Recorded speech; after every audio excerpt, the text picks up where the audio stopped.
When we think about teaching and learning, we think of transferring information from the teacher to the student. And that's true in most cases. But we usually leave off something that's important, and that's effective learning. So today I'd like to briefly talk about immediacy techniques for effective learning. Now, with education, teachers usually in college don't have to go to school to learn how to teach, kind of like they do in K through 12. But I believe learning how to teach and making the class closer to each other is one of the keys to effective learning. Usually we've had teachers, and I know in my past I've had teachers that like to lecture and leave.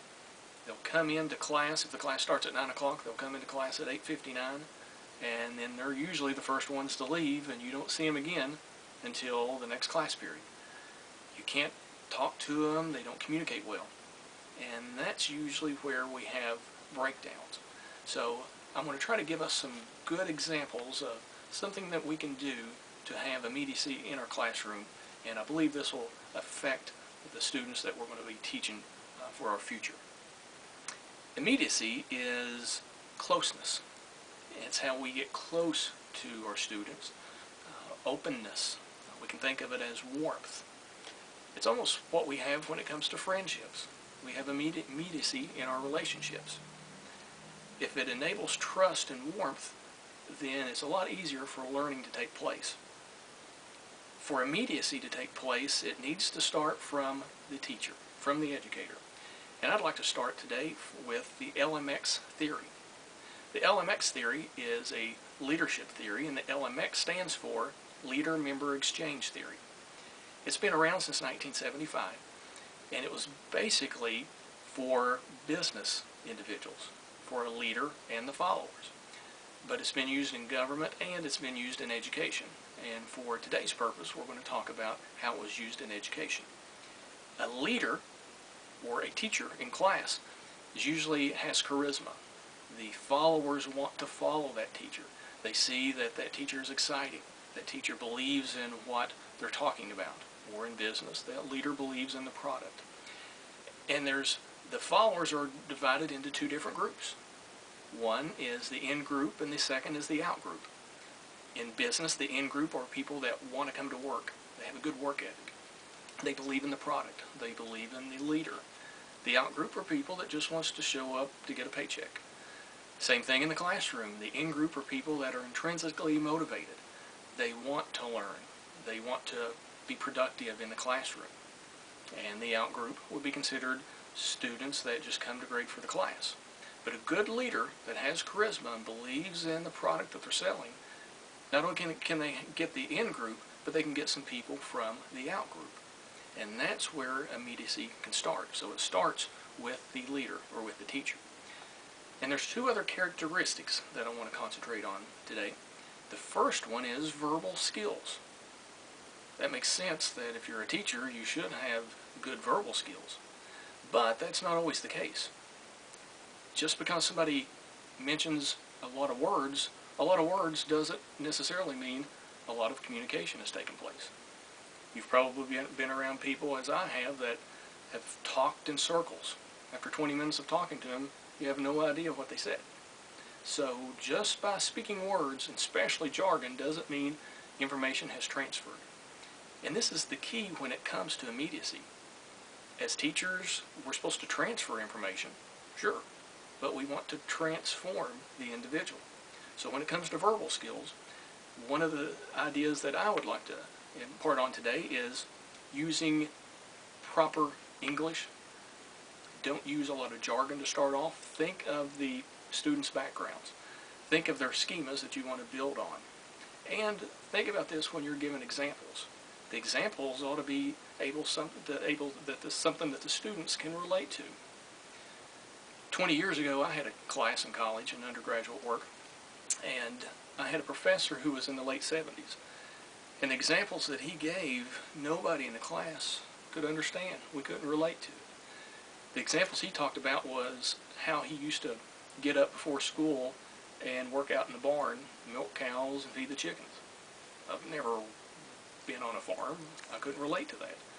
And even the TV shows that he talked about watching Gene Autry, and he was growing up, or howdy doody. Well, this was back before YouTube, and I'd never seen any of that. Every one of his examples were like that. The class couldn't relate. So a tip I would give is to study pop culture. Know what the students are looking for, and then try to make examples when it comes to that. Also with verbal skills, don't use or ah. Try to use space, silent space in between thoughts. Besides saying, you know what I'm saying, or it's kind of like, just have a little silent pause. In theater, we call it a dramatic pause. It does two things. It looks professional, and it allows the students to absorb some things that you've already talked about. Now, nonverbal skills, this is very important when it comes to immediacy. According to Beebe and Redmond, 93% of our communication is nonverbal. When a child is 2 days old, they start mimicking the facial expressions from their mom. We make our first impressions the first 30 seconds. So some of the nonverbal skills we can use in the classroom is using open gestures with our hands. Don't have closed gestures with your arms. Move around, get away from the podium. Get away from behind the desk. If it's possible, set the chairs in a horseshoe where students can look at each other while they're talking. Show up before class. Talk to the students. Stay late after class. This can help bring some immediacy. And then this really will hopefully allow us to have effective learning. Effective learning, this is where we deal with the emotions, the feelings, the values. I looked at 12 different definitions when I was doing some research, and the one common word was values.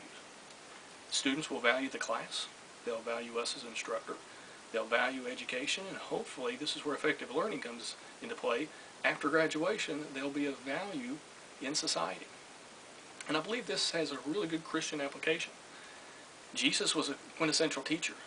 He knew how to teach. He was called teacher or rabbi 59 times in the New Testament. He used examples. He used parables. He knew how to relate to people about fishing or with the lost. He used LMX theory.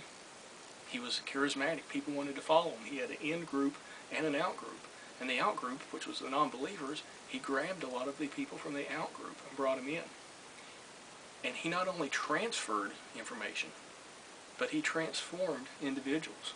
Apostle Paul did the same thing. Apostle Paul was a Jew and he was a Roman. He knew how to adapt his message. In 1 Corinthians chapter 9, Paul says, I have become all things to all people, so that by all possible means I might save some. So in conclusion, what I'd like to say is effective learning is where we're going to transform lives. That's our calling. That's what we're supposed to do. And as teachers, whenever we get our opportunity to go to the classroom, our field of study, if it's communication or whatever the field of study is, that field is not only a field in the classroom or a blackboard shell, but our field is also a mission field. We need to transform individuals, and we need to transform just like Jesus transformed us. I hope you've enjoyed this presentation. Thank you for watching.